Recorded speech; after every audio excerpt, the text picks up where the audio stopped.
This is the Forest School Podcast with me, Lewis Ames, and with Wem Southerden. This is your dose of delicious waffle chat about education, nature connection, child development, community building, and so much more. We are eternally grateful to bring you this podcast, thanks to the support from everyone on Patreon. If you want to find out more, you can go to theforestschoolpodcast.com or head to patreon.com/The Forest School Podcast.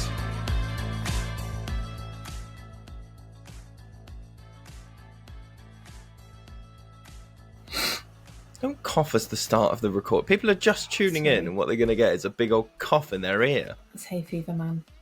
Does hay fever make you cough? Yeah. Really? It's snotty, isn't it? Snot doesn't make me cough. And it does if it goes down your throat. Okay. Well, I feel like I've made it worse now. The cough was one thing, and now I've drawn attention to it. And you've drawn attention to mucus. That's what you've done. How do you feel about that? I actually have a pin badge that says I draw attention to mucus. Hey everybody. Joined us again for one of our short summer series. We're going to waffle about different things. Wem, here's my question for the episode. Yes. If you were a potato-based product, what potato-based product would you be? I will also allow not just products in terms of like what's the word? Ultra processed things, but could also be stuff that gets cooked on a campfire. Or I mean, how many cats are in the room with you? I think we might need to start this podcast again because I need to throw the cat out because she's just so vocal. She wants to be a potato product. No, okay, I'll try it with her in the room. Oh man, a potato product. I do quite enjoy a jacket potato with crispy skin, and I feel like that represents me quite well because the skin is crispy, but the inside's quite nice. What I mean by that is I'm getting quite crusty. You said that as if it wasn't a metaphor at all. No, if it's quite literally. Yeah. Well, that's kind of what I mean in that you are a crusty-skinned bag of mush. Yeah, exactly. That. Wow. And what about you? I think I would have to be anything that is like, you know, some potato things are like maximized for like. If you have a jacket potato, the outside is crispy, but then there's a big area of like mushiness inside.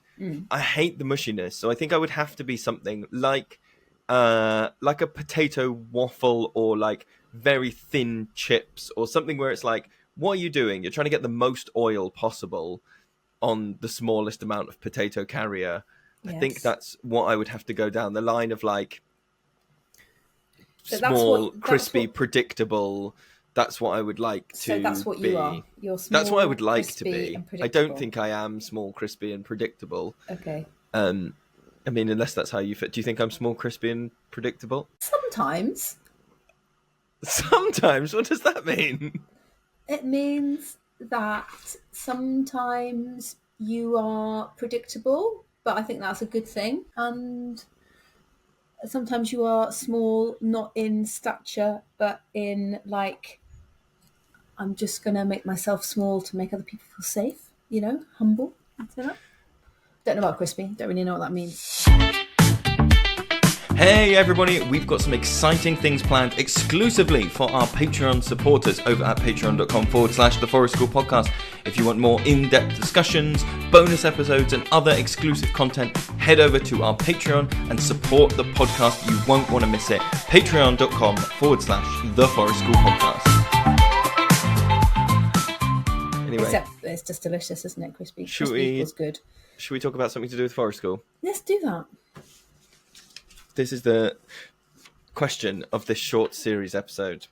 Sorry, can I interrupt? I was about to ask the listeners like a question, and I was about to expect an answer. I was literally about to go, listeners, you can ask them. Can you just let me hear it? It's my cat purring. Oh, I can hear a cat purring. Is it nice, or do you want me to get rid of it? It's what I was trying to ask the listeners. But I couldn't hear it until you like put the microphone against the cat. I mean, I like it. Yeah. Okay. But I'm a cat person. Okay. Yeah, it's a bit like Adam and Joe's Boggins, isn't it? That was a love or hate moment with a fictional dog. Some people Someone's might. just got a full ASMR tingles. Someone's like, I'm going to listen to Forest School. And now there's somebody that is a pile of mush because they're packing up their Forest School site. You've just played audio in of a cat purring and their knees have gone floppy and they've kind of gone, Yeah, sorry. Sorry, puddle of what was previously a person. Stand up. Oh my God. Waffle chat comes your way. The waffle chat is, how do you make grown-ups be friends? How? How do you make, and okay, so make is the wrong word. That's my like pithy, thing. Yeah, What I mean is, how do you facilitate adult to adult social interactions, physical interactions, community interactions inside a Forest School container? nice. But And that's not pithy, so. yeah, no. And what led you to this question?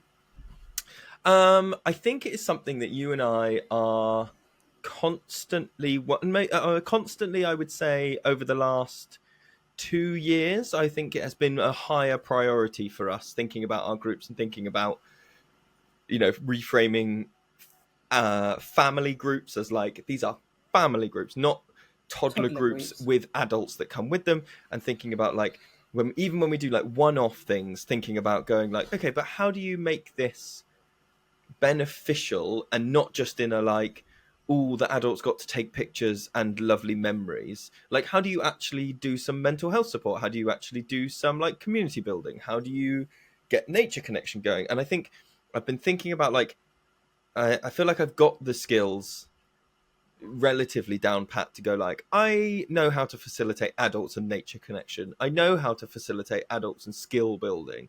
I know how to facilitate, but where I am less confident is adult to adult things, because I think, as one of the things that we'll come on to, but I think that is way more that needs way more personalization than some of those other areas. Not that those other areas don't, but this one has way more moving parts.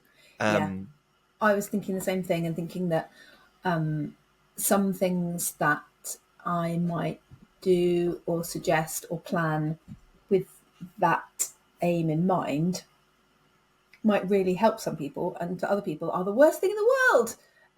I don't really. So I wrote down as a little pre-chat note: invitations can be threatening, but may result in beauty.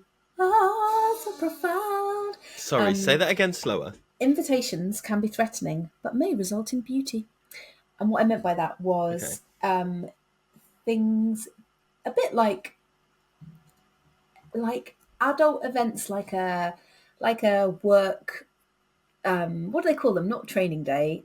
What do they call like them? a team building day. Yeah, team building. Yeah, exactly that. Right. So the kind of thing you might do on a team building day sometimes is just like, oh my God, I've been sick in my own mouth. I want to scratch off my own face. What is this? Why am I here? This is hideous. And then other times you might think that, and then actually the end result is actually really good. You've just had to swallow the sick in your own mouth and get on with it. And sometimes it's just, horrible. So things that we might plan as part of our sessions, like, for example, a starting circle with a question, a bit like, what potato product would you be? Or what is a smell that you like? Or I'm thinking about some other questions. We've asked some weird questions. Oh yeah, what people that have been coming to our sessions for a while have been subjected to some very weird questions. What is a body feeling that you like? Things like that. What are you looking forward to? And some people find those questions really horrible, and they're allowed to feel that, and we are responsible for being aware of that, because in a way those questions are really invasive, and like, A, it's none of your business, and B, I don't want to talk about that with anyone else, and C, I don't even know why you're putting me on the spot. I came here for these other reasons, not to be asked what potato product I'd be or what my favourite smell is. Sure. And or even if I could think of that right now, like even if I could answer that question, I can't right now because I'm in front of a group and I'm in a Hmm. circle and people are looking at me, and that's all the challenging side of those questions. However, what results when people are able to engage with that kind of question is that if they feel safe enough to engage, I do feel like the end result is a cultivation of an adult community space. Is that the right way of phrasing it? Yes, I agree. I would agree with that. It's something about, I think, when those things work, I feel like it's been the perfect of an overlapping Venn diagram, and one of the circles is absolutely trivial, and the other circle is like means something to me, and where they overlap, where you find and that's, I think, what I'm constantly searching for with those questions, and that's why sometimes I'm like throwing darts and they go completely out, and they're like, if you had a tail, what would your tail be? Because Yeah. I'm trying to find that overlap that Mm. is something to do with like what's the, like when you get that thing. I'm trying to think of some good examples, and it might be something as trivial as like, I mean, sometimes it might be like flavor of crisp if you had to eat one for the rest of your life. Mm. And it might seem trivial at the time, but some people will like find a hill that they are willing to die on. Mm. Some people will just suddenly go like, it's pickled onion, and it has to be the strongest pickled onion I've ever tasted, and it has to actually hurt.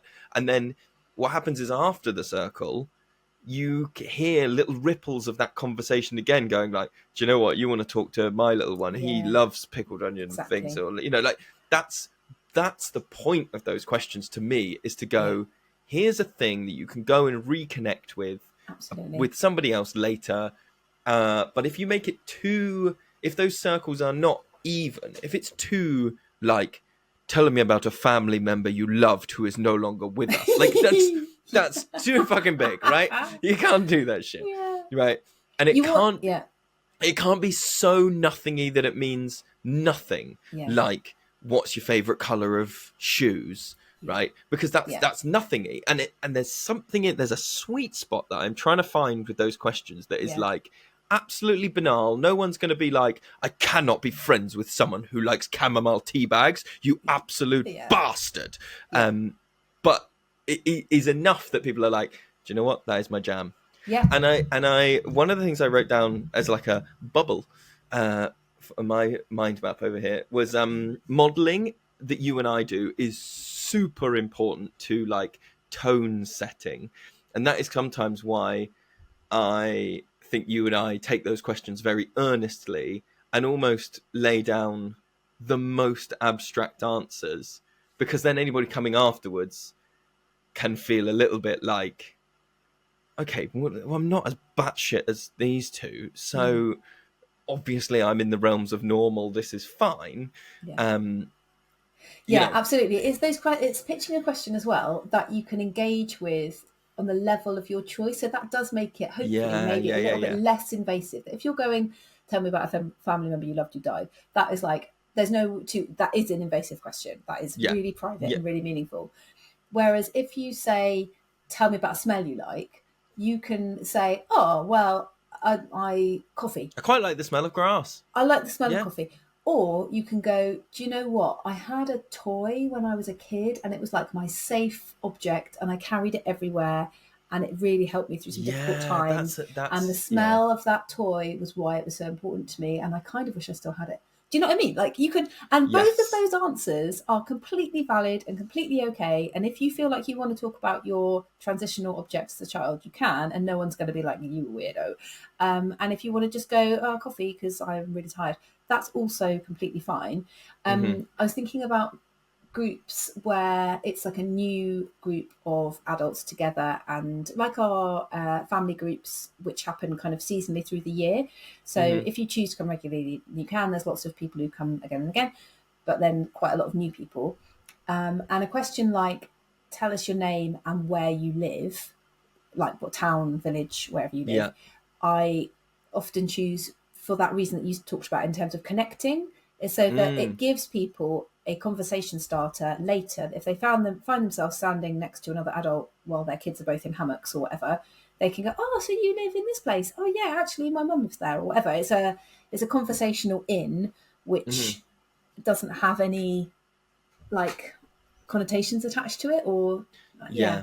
And yeah. finding those questions that also they're not about like, so I think sometimes I've been on like corporate-y type things where the icebreakers are actually about like who's got the best answer of how to win this, like what would you take on an island, or like if you had to ask a celebrity one piece of advice, you know, like stuff where Mm-hmm, like mm-hmm. as soon as someone says a thing you're like, well shit, they've said the best thing. Like you've got Yes, to avoid those questions like the plague. absolutely. And um sometimes those questions get construed that way in terms of people going, oh, well, I was going to say that my favourite smell was grass, but people have already said that.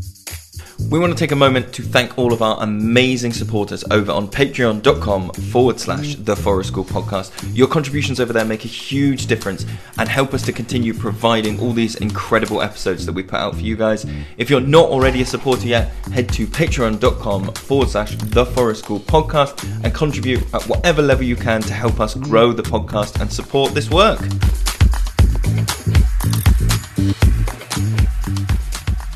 And I think we often go like, that's okay. Like, it's not. You can also like grass. Yes. It's yeah. okay. It's not, Yeah. it's not a competition for the most original answer. It's just honest. Yeah. I have divided my notes. I don't know if you did this when you were thinking about it. So we've just taken a minute each to collect our thoughts. And that's how long it took. 1 minute. And I have split mine down the middle into thoughts that I have about connecting adults when there are also children in the sessions, and connecting adults. I'll just punch the microphone a minute. Yeah, you did. Connecting adults when there are just adults, because I think so. You were just mentioning about like so I think the first thing I've got, and it ties into something you were just saying, was like engaging at the level you want to. So what I've written down is when you've got children in your care, there is always a absolutely get out of jail free card, which is like my kid needs me, or like I'm gonna go play with my kid for a bit, which no one is going to judge. When you're just a group of adults, it takes way more like chutzpah or like, you know, security to go, I actually don't want to be involved in this bit for now, thanks everybody.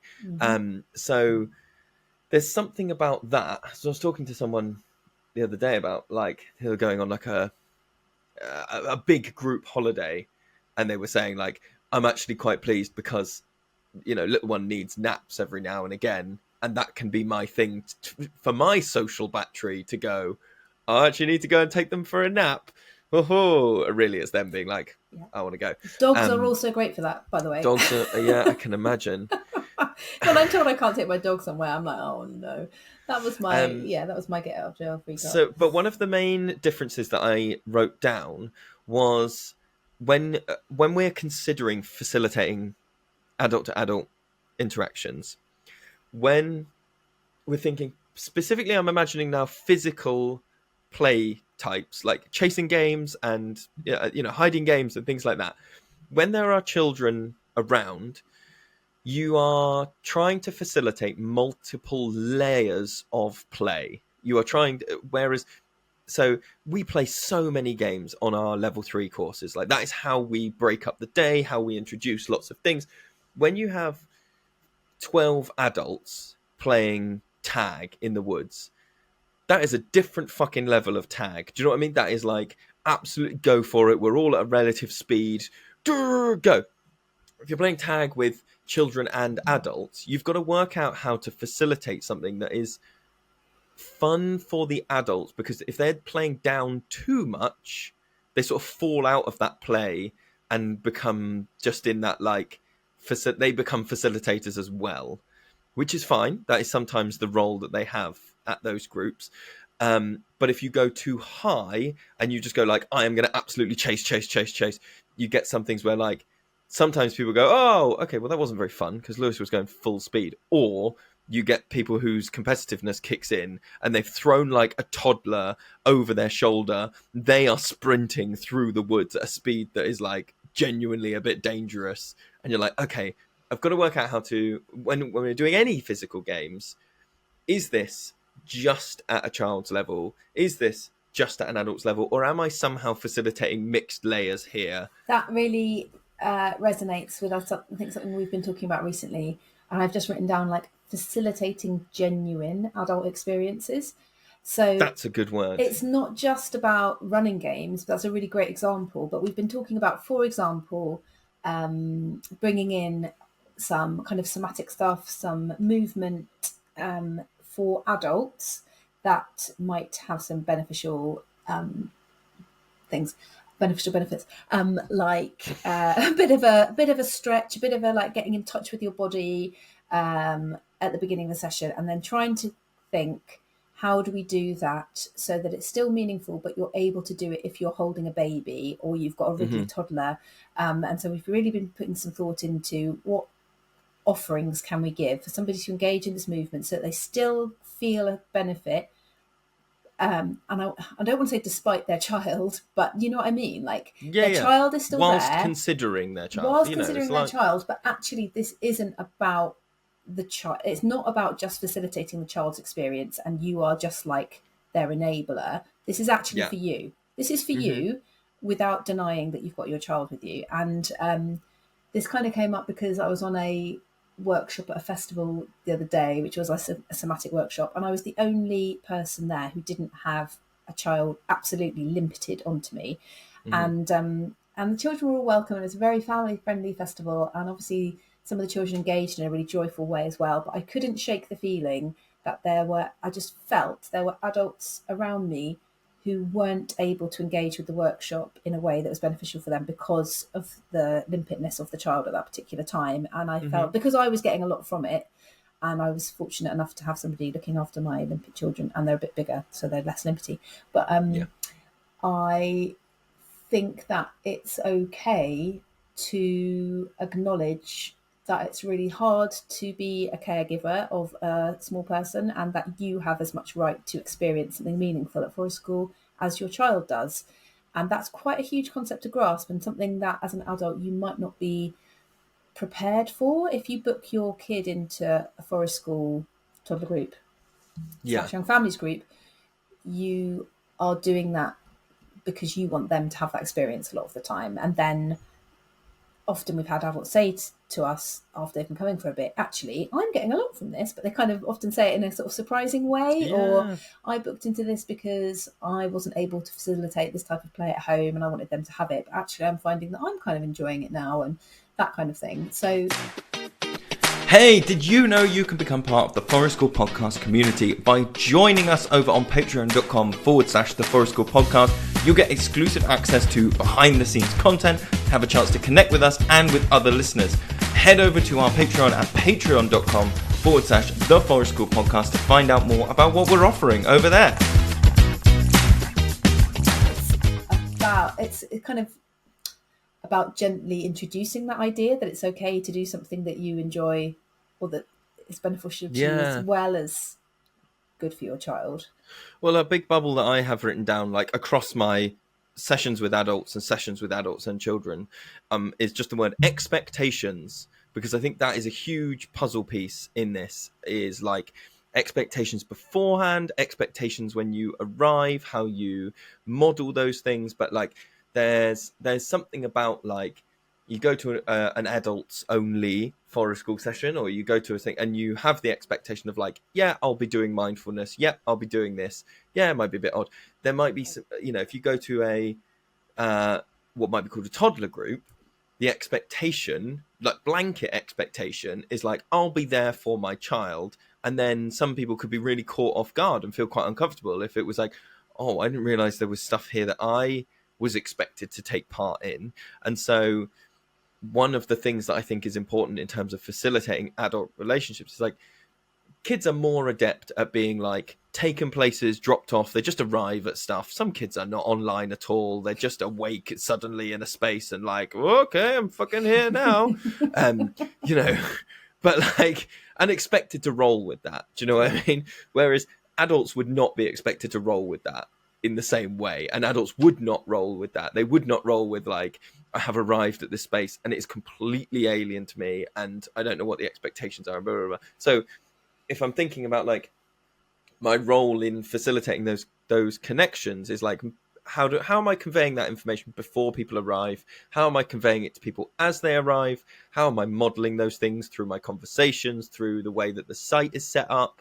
You know, whether that's like, if all of the furniture is toddler sized, that conveys who the space is for. That If was on all my of the, list. you know, Yeah. if all of the, I know this is a tiny thing, but like, these things matter. If all of the cups are multicolored rainbow IKEA cups, and but you're offering tea and coffee, but that the expectation is that like the adult is a secondary thought, or that the adult is kind of like, we're in a children's space, and so we're going to make some accommodations, you know, in this way and that way. And some people do not mind that. Some people are like, that's fine, the cup means nothing to me. Some people, however, will feel like, I actually don't, I spend all of my life being around small people. I need some stuff that is, you know, for me, that tiny gesture of like, here's an adult size mug, you can have a full mug of coffee. Yeah. You know, that's Absolutely. a And gesture that shows yeah, who and you're thinking sometimes for it's and who like, you're planning for. yeah, completely. And also about being verbally explicit about things. So, like, if we're making campfire snacks, to offer them round, to go, adults are allowed to take some, like, Yeah. to say, and you need to say it. And sometimes you say it more than once because people hold Social etiquette. back. Social Yeah. etiquette holds a lot of people. I wonder if there's something, I would like to find a word. So you and I have been on a bit of a journey, 18 months or so. And we've recently renamed what was our toddler group from Little Acorns, which obviously that name kind of infers, you know, it is the little people, it is the little acorns, to Together in Nature, because we wanted to emphasize that kind of like, it's both, it's everybody. Um, and I wondered, what I reflected on as we were collecting thoughts was, even there's something implicit in calling something a family session, which I think still says it's for children and their parents, but it's going to be for the children. Hmm. You know, come to a family event, come to a Mm-hmm. family, you know, a family camping night, a family cinema thing, a family whatever. Family films are kids' films. Yeah. Family, you know, family food is kids' food. And so, you know, look, I'm a person that enjoys beige food as much as the next person, but I wonder if there are different words or different names that we can put on these things. If family means to people, you know, for the Mm. kids and their carers, what other words are out there for us to help with that expectation of what the group is? And I'm not sure I Mm. have any. Yeah, I know what you're saying. And I think it is one of those things where even if there were words and it was more explicit, would people even come? Because I do think there is a culture in our part of the world, in our society at the moment, where adults are supposed to be martyrs, parents are supposed to be martyrs. If you are seen to be booking anything for yourself, then you should feel guilty about that. You know, when people Mm-hmm. talk about, like, definitely in our groups, people talk about taking some time for themselves or booking on something without their children or going on holiday without their children. I can barely think of a time where someone's shared that information without some kind of either facial expression or following up statement that conveys Caveats. some Yeah. kind of guilt, shame, you know, and that's not okay. Like, that's sad. That's really sad. You should be allowed to honestly, you know, sign up for something and engage in something that's going to be beneficial for you. But I think if you, yeah, if you make that too explicit, it's almost like people won't sign up. It's almost like doing it by stealth a little bit is perhaps the answer, that you sign up for a toddler group, Mm-hmm. Mm-hmm. but then when you get there, there Haha! are, yeah, there are There's full-size mugs, accommodations. motherfucker! Exactly, there are rocking chairs with a back to them where you can be comfortable. You know, I've been making people a lot of hot drinks over the last couple of weeks just because people are arriving, adults I mean, seeming like they're really fried. And I just Mm-hmm. pick up on that vibe. And I think it's a lot to do with the end of term. I think we've talked about this a bit, Yeah. in terms of if you've got children in the education system, and a lot is being asked of you at this end of term. I mean, everyone's fried because it's the time of year where it gets dark really late. So people's sleep isn't what it might be at other times of the year. So children and adults alike are getting less sleep than perhaps they would like, and the anticipation of the holidays and things changing and routines being different and all those kind of things means that people are a bit fried. And it's like hard for all of us adults, I think, to accept like kindness that is only for us sometimes. When I Yeah. offered someone a cup of tea and I was like, I'll make you a hot drink, what would you like? And they're like breastfeeding a baby with like a toddler running around, and even Mm-hmm. still then the response has been, oh no, it's okay, like I can do it. It's like, you could, I'm not saying you couldn't do it, but I would like to do that for you, you've got a lot on right now. And they're like, oh okay, thank you. Just it's not really in our culture to accept things for ourselves when we're parents. I think that's a real shame. Yeah. um and the same would go for like openly admitting that you're enjoying something in a forest school session as an adult, I think. Mm. And hopefully we want to model that that's okay, and that we would say, I think you and I are quite good at going, oh, I'm just going to do this for a bit because I'm really loving this, or I really Yeah. want to go off down this rabbit hole because it Mm-hmm. interests me. Yeah. I was just reflecting on, I think there's something that potentially forest school as a container is an interesting place for stuff to happen, in that I would say as we get older and you move into like secondary education and onwards, I would say there are probably I'm towing around things now. I'm just going to commit to a thing. I think you play with people that you don't like less and less. Mm-hmm. So I think younger children are fully able to have like a full on fist fight with someone, and 20 minutes later be rolling around on the floor going like, we're both worms, woohoo, right?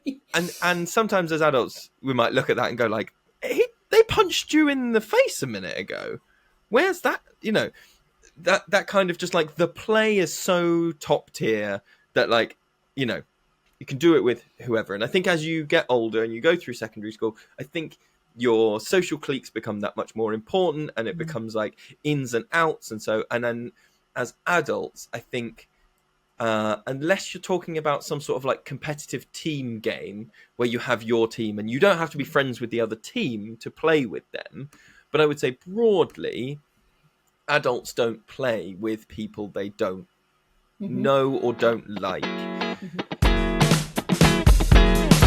When Wem and I are out at events, we often have people come up to us and say, thank you so much for these episodes. They are guiding me through my practice or helping me keep sane on the pack up and put down. What can I do to say thank you? And if you want to thank us, the best thing you can do is head to our Patreon page and become a supporter. You're not just donating money, you're helping us to invest in better equipment, more research, and higher quality content. So if you head over to patreon.com/The Forest School Podcast, you can see how you can make a difference to this podcast and furthering what we're doing. Thank you so much.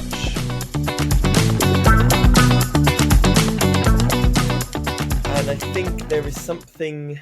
So there's one thing which is like, Forest School is obviously slightly self-selecting. We've just come back off the research symposium where some of the research that we were looking at, some people are doing, is about like, Forest School is not the most diverse community in the world. But what it does have is that, like, in terms of parenting beliefs, lots of people are coming to Forest School groups because they are looking for non-judgmental groups for parents who are also interested in nature connection. Do you know what I mean? It's like self-selecting to a degree.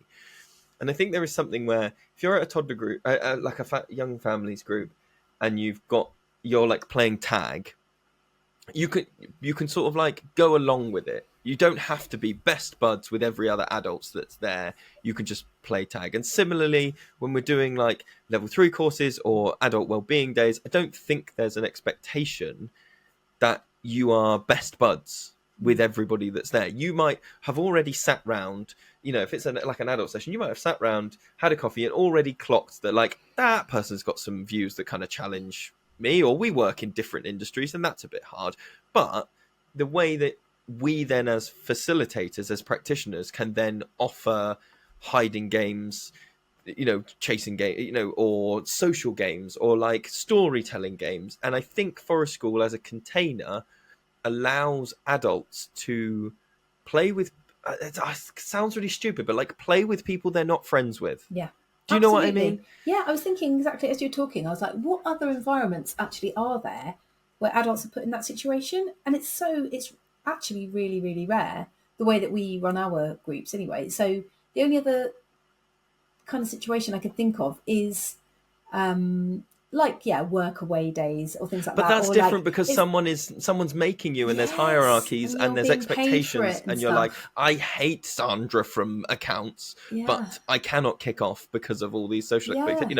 You know, that's very different to a forest school session that is like super optional. You have all Yeah. the get outs in the world if you want to just go like, oh, I'm having a coffee, you know, Completely. But it because is, we've set up a non-judgmental space. yeah, I kind of want to talk about that judgmental Okay. space thing. But also it's different to, like, the way we run ours is different to other kind of toddler groups that might exist in other spaces, where it is you turn up with your kid plays with the staff, you sort of stand at the side having a cup of tea. The community expectation at forest school is different to Yeah. church, village hall Yeah. type groups. Yeah. Agreed. Yeah. Yep. Go on, talk to me about judgmental, non-judgmental spaces. So then. what did I write? Trying to set up a non-judgmental space and eliminate judgment without being judgmental. Yeah. Well, this is one that I've put in its own thing. So I wonder whether we pause here and make that part 2. Join us in part 2, everybody, where we talk about, because we can I think we go broader than this. Just adults. Guys, you can find us on, I mean, you've already found us. I don't know why I'm doing it like you can find us. If you're listening to this and you don't know where we are, Well what the done. hell is going on? Well done. And you made it to the end of the podcast. Impressive. Drop us a comment on YouTube. Find us on Facebook, on Instagram. Let us know what you're thinking about how to make adults be friends. We would love to hear from you. Massive thanks, as always, to the people that are supporting us on Patreon. Patreon.com/The Forest School Podcast. Thank you so much. Let's go talk about non-judgmental things, Wem. Yeah, let's do it. Hey, did you know you can become part of the Forest School Podcast community by joining us over on patreon.com/The Forest School Podcast? You'll get exclusive access to behind the scenes content, have a chance to connect with us and with other listeners. Head over to our Patreon at patreon.com/The Forest School Podcast to find out more about what we're offering over there.